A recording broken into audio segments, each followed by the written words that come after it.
Bir neçə il bundan əvvəl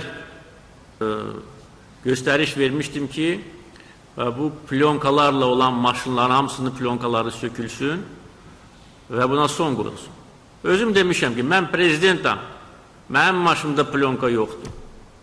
Hansısa 3-cü, 4-cü dərəcəli məmurun maşını plyonka ilə bağlayırlar. Kimlə gizlənirlər? Kimlə gizlənirlər? Ya qorxurlar ki, kimsə onları görəcək?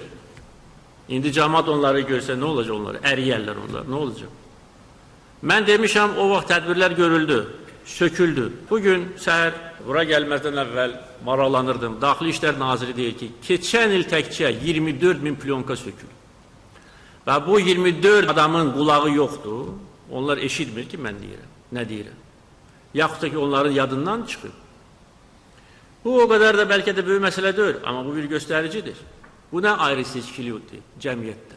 Sənin vəzifən var, pulun var, sən özünü fərqləndirirsən. Sən get öz işi ilə özünü fərqləndir. Öz əməli ilə, ağılı ilə, ölkəyə verilən töhfə ilə, plyonka ilə yox, baxalı əşyalarla yox. Ona görə mən deyirəm, mən bugün də Daxili İşlər Nazirinin dediyim, bir də mən eşitdim, bilsəm ki, plyonkalı maşın var, o maşın müsadə edilməlidir. İndi bilmirəm, hansı burada qanunvericilikdə düzəlişlər etmək lazımdır, onu edək.